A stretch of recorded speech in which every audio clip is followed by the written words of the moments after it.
स्वामी विद्यानंद सेवा मंडल द्वारा आयोजित इस कार्यक्रम में भाग लेते हुए मुझे अति हर्ष हो रहा है।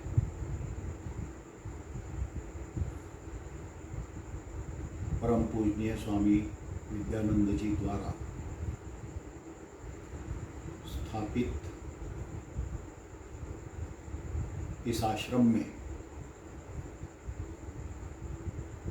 15 अगस्त स्वतंत्रता दिन का कार्यक्रम एवं इसी 15 अगस्त के दिन महायोगी श्री अरविंद का जन्मदिन एवं इसी 15 अगस्त की मध्यरात्रि में श्री रामकृष्ण परमहंस देव का समाधि ग्रहण। इस प्रकार 15 अगस्त भारत के इतिहास में एक महत्वपूर्ण दिवस बन गया है।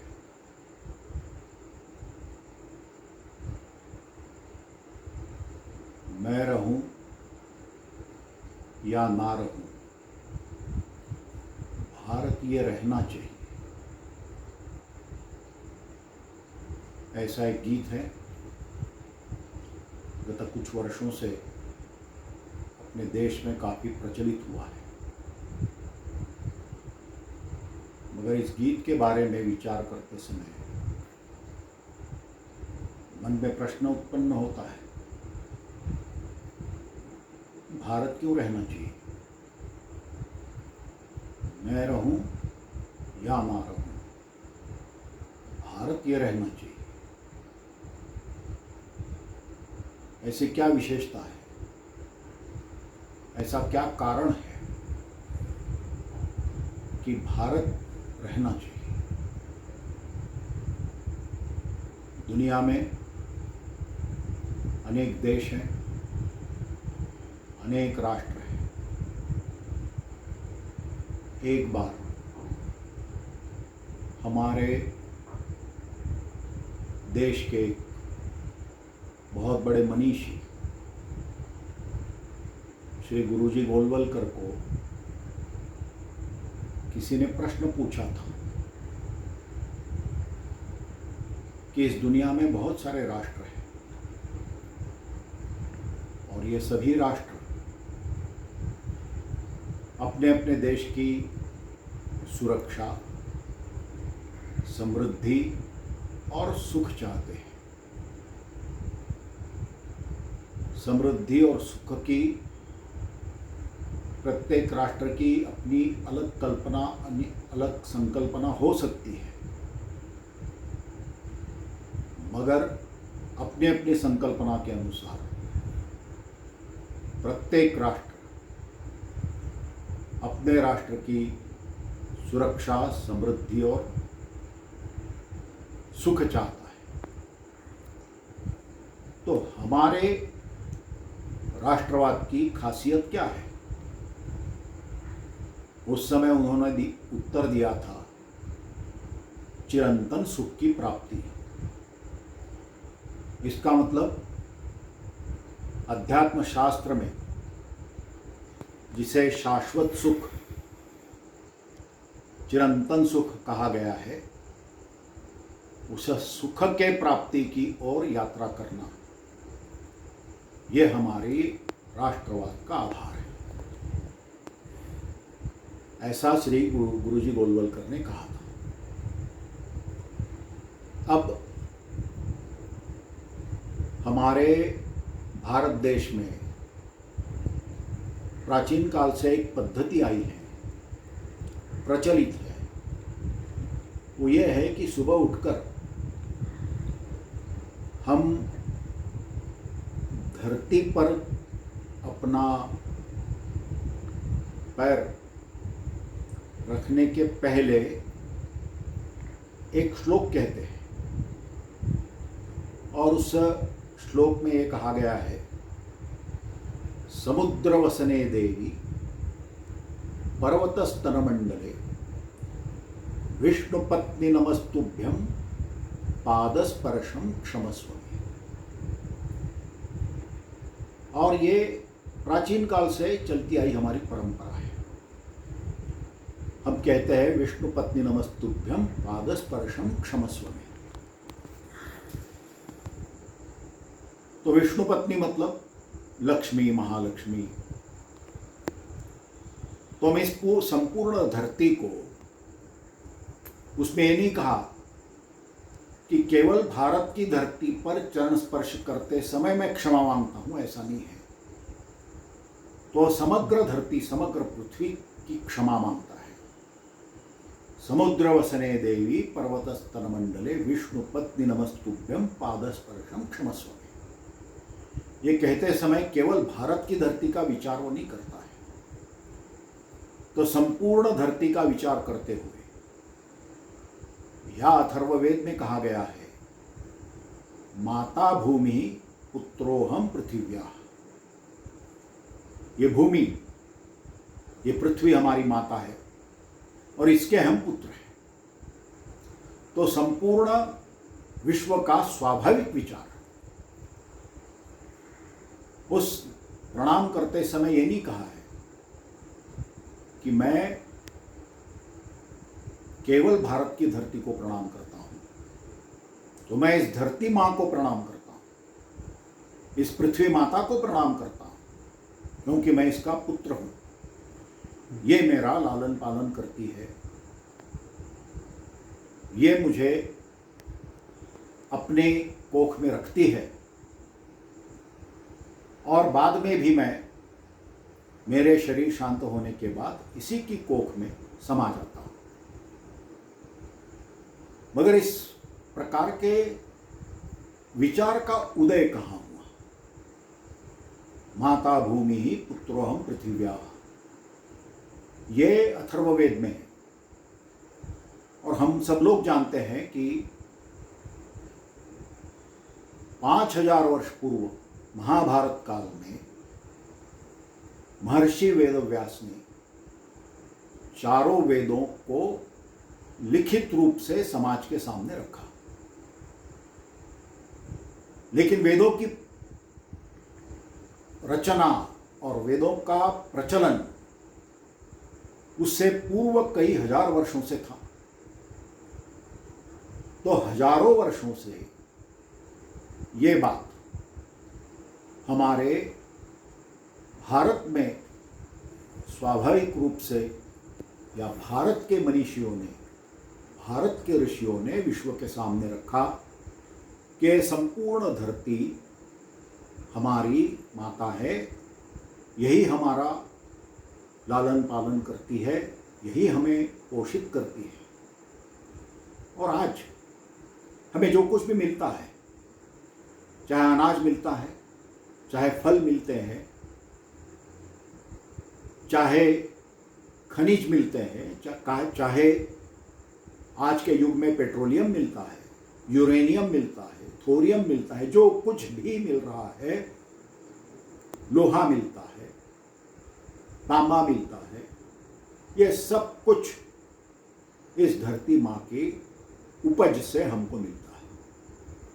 तो हमें देने वाली, हमें मिलने वाली हर चीज ये धरती माँ देती है हमें, और इसीलिए सुबह उठकर उसके प्रति हमें अपनी कृतज्ञता व्यक्त करनी है। और ये इतना व्यापक विचार हजारों वर्षों से इस देश से विश्व में प्रचारित हुआ, प्रसारित हुआ। हम स्वाभाविक रूप से बोलते हैं, सर्वेपि सुखिनः सन्तु सर्वे सन्तु निरामयाः सर्वे भद्राणि पश्यन्तु मा कश्चित् दुःखमाप्नुयात्। ये भी वेदों का मंत्र है और उसमें यही कहा गया है। उसमें ये नहीं कहा कि सर्वेपि सुखिनः सन्तु कहते समय ये नहीं कहा कि केवल भारत के लोग सुखी हो, केवल भारत में रहने वाले ही लोग सुखी हो। केवल सनातन धर्म को मानने वाले ही सुखी हो, ऐसा नहीं कहा है। सर्वेपि, और इस सर्वेपि में मनुष्य तो है ही, लेकिन बाकी सारे जीव जंतु, बाकी सारे कीट पतंगों से लेकर हर कोई सुखी हो, शांत हो, निरामय हो।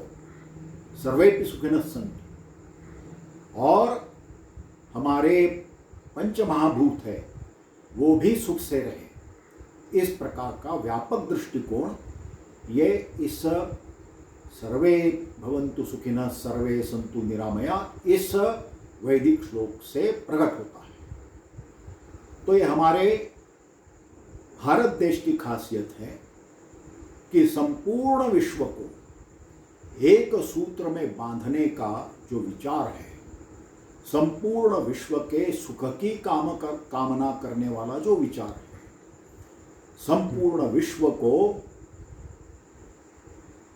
शाश्वत सुख की ओर बढ़ाकर ले जाने वाला जो विचार है, ये भारत में उपजा है।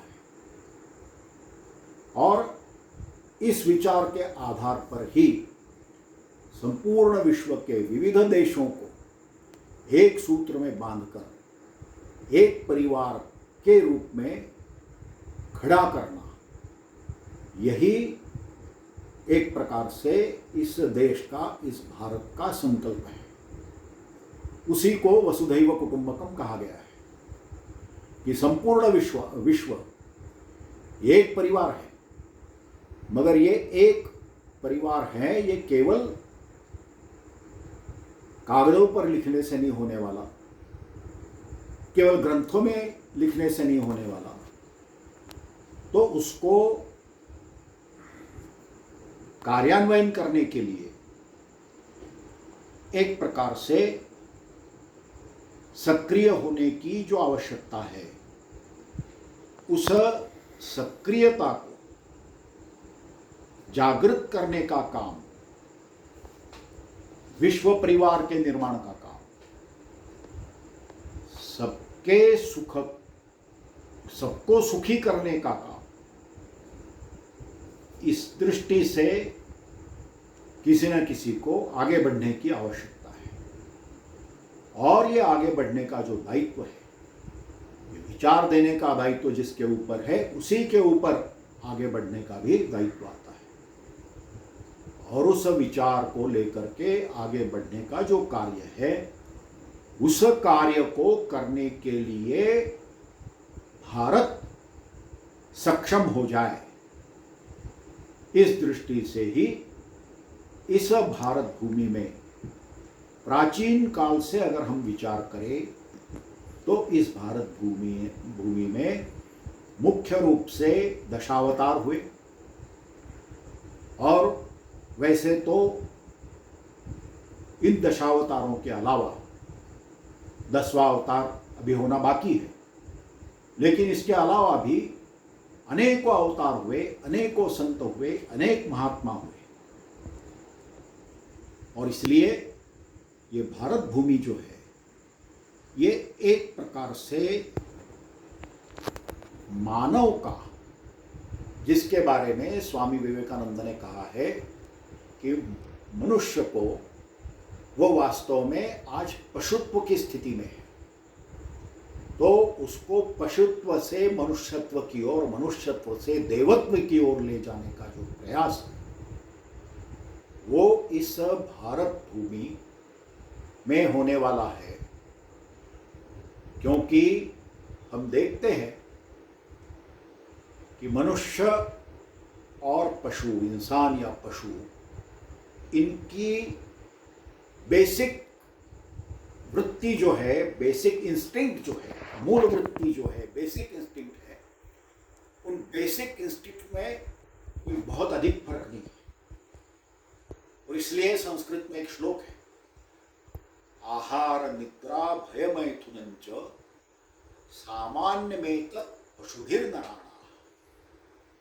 ये सब पशु और नर यानी मानव, इनमें ये सामान्य चीजें हैं। तो उसमें से उठ करके क्योंकि मानव की खासियत ये है कि मानव जाति ये सोच सकती है, विचार कर सकती है।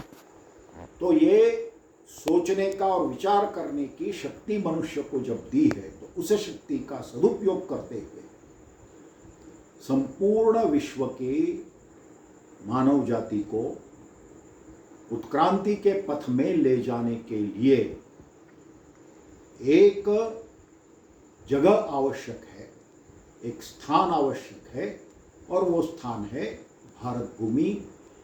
ये आज का स्थान नहीं है, ठीक से कोई भी नहीं बता सकता, लेकिन हजारों वर्षों से ये बात चलते आई है। अनेकानेक अवतार हुए हैं, अनेकानेक ऋषि हुए हैं, अनेकानेक संत हुए हैं, अनेकानेक महात्मा हुए हैं, और इन संत महात्मा ऋषियों के और अवतारों के द्वारा, क्योंकि ये अगर विचार संपूर्ण विश्व को परोसना है, तो उस परोसने के लिए एक पाकघर की आवश्यकता होती है। जैसे घर में अगर खाना परोसा जाना है, तो उसके लिए एक पाकघर या किचन की आवश्यकता होती है।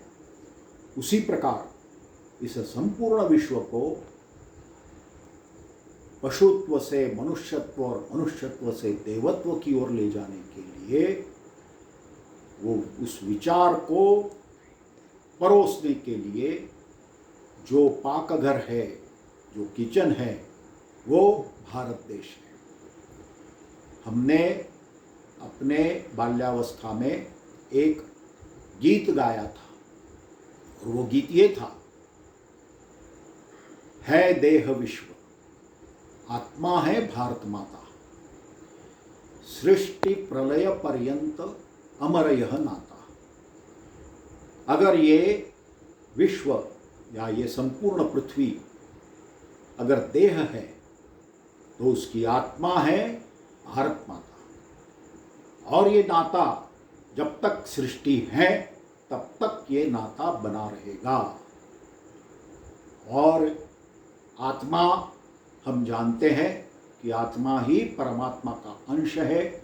इसका मतलब आत्मा ही दिव्यत्व है, और उस दिव्यत्व जिसके पास है, वो भारत माता अपनी दिव्यता से संपूर्ण विश्व को आलोकित करके उसे देवत्व की ओर ले जाए, ये नियति ने इस भारत देश पर दिया हुआ दायित्व है।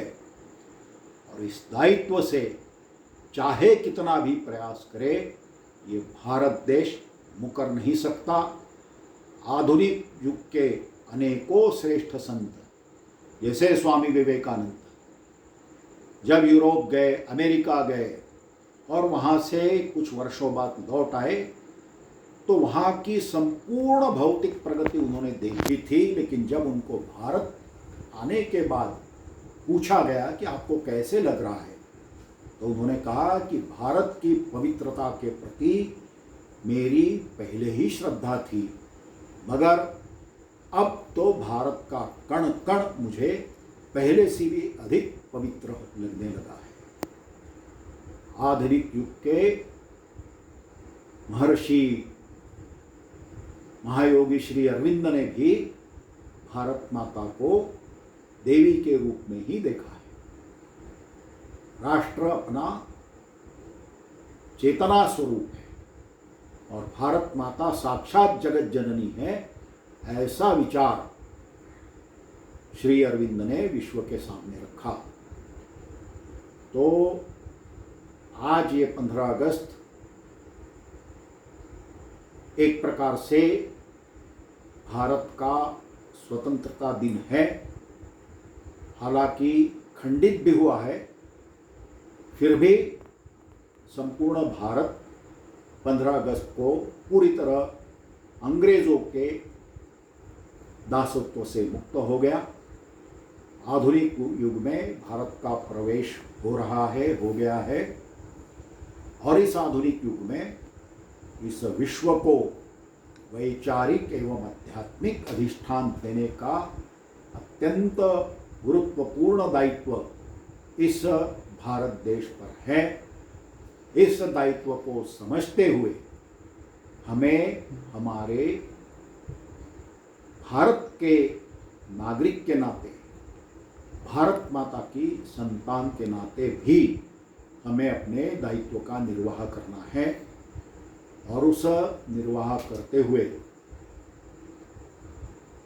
जिस भारत देश में इतने अवतार हो गए, इतने ऋषि मुनि हो गए, इतने अधिक संत महात्मा हो गए, उस भारत माता की गरिमा को भी बढ़ाना है। ये भारत माता, ये भारत देश, ये देवताओं का प्रिय देश है और इसीलिए अपने संपूर्ण चिंतन को, विचार को एवं आध्यात्मिक ऊर्जा को प्रचारित करने के दृष्टि से इस भारत भूमि को विशेष रूप से चुना गया है। और इसलिए भारत को दिव्य भूमि, देवभूमि, डिवाइन लैंड ऐसा भी कहा जाता है। इतना कहते हुए मैं अपना वक्तव्य समाप्त करता हूँ। सभी को मनपूर्वक धन्यवाद। भारत माता की जय।